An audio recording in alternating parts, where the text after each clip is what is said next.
possible here with your Monday healing message that how you do anything is how you do every little thing. And I know in the description, I'm yelling at you in all caps, every little thing.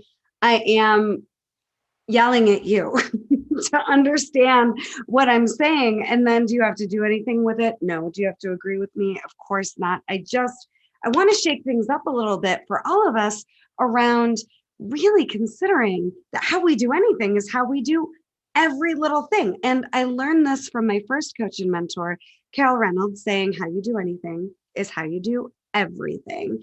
And I've just seen it get more and more evident that this is true in my own life and my own healing journey and in watching my clients and just people in general. And what I see us doing that I'm going to suggest doesn't work at all is compartmentalization. And what does that mean? Like, my health is working, but my marriage isn't. My career is not working, and my marriage and my health and my relationship with my kids and family is working. I'm going to say yes and no. And what I mean by that is whatever the issue is in the area of your life where there's the issue, it's there. It's there, and it's a pattern that will hop over into another area of your life at some point if that pattern, emotional wound, belief, thought, or story doesn't get addressed. So for example, if at work I'm feeling bullied or not valued or not appreciated, that experience of being bullied, not valued, and not appreciated, it'll show up in money, in a relationship with a spouse or a friend or a family member. It'll follow you. It's just whatever the issues are, they're showing up in one area of your life so you can deal with it, not because that area of your life is the issue. Let me say that again.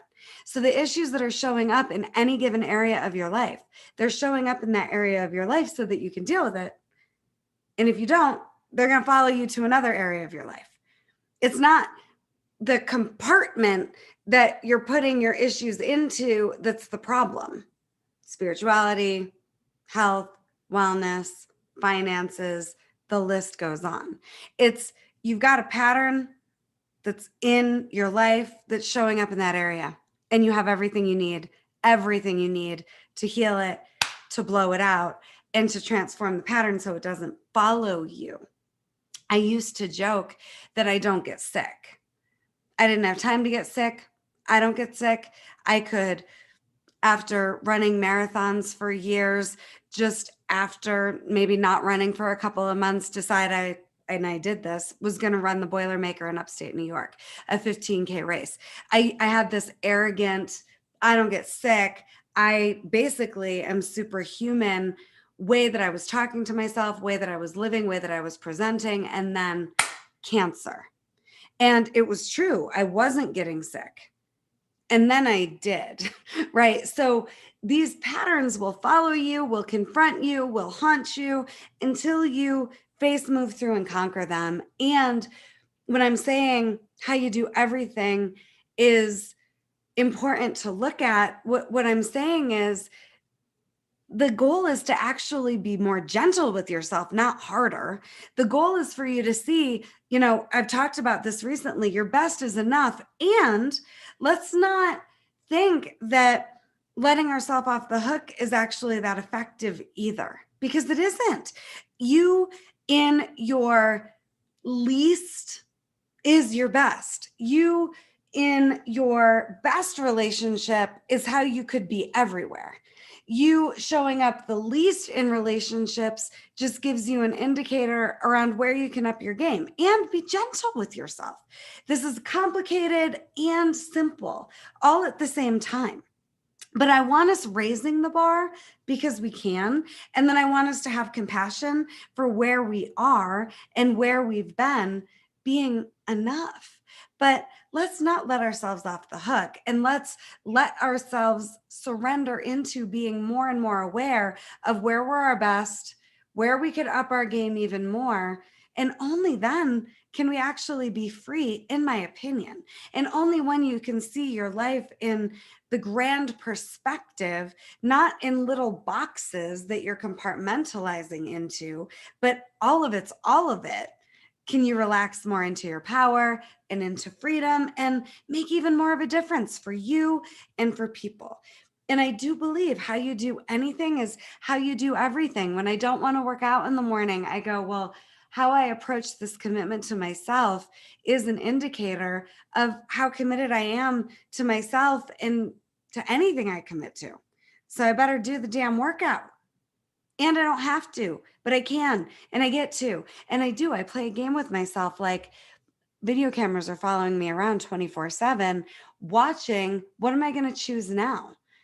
It really is living like people are watching. Who are you when nobody's watching? Pretend like people are watching so that you can up your game. How you do anything, it's how you do everything. Your strongest relationship, that can be how you show up everywhere. Where you have the highest integrity, that can be how you show up everywhere. Your willingness to face what you know isn't working, either about how you're showing up or how you're living, it affects everything. And you have the courage, you have the strength to start paying more attention to this. And I do want it to be about helping you relax, not about giving you more ammunition to beat yourself up with. I'm sure you already beat yourself up enough. That's not the goal here. The goal is, come on, we need more of the best version of you. And I want you going to sleep at night really proud of how you're living and how you're showing up and knowing it's enough and knowing it's your best because you deserve that.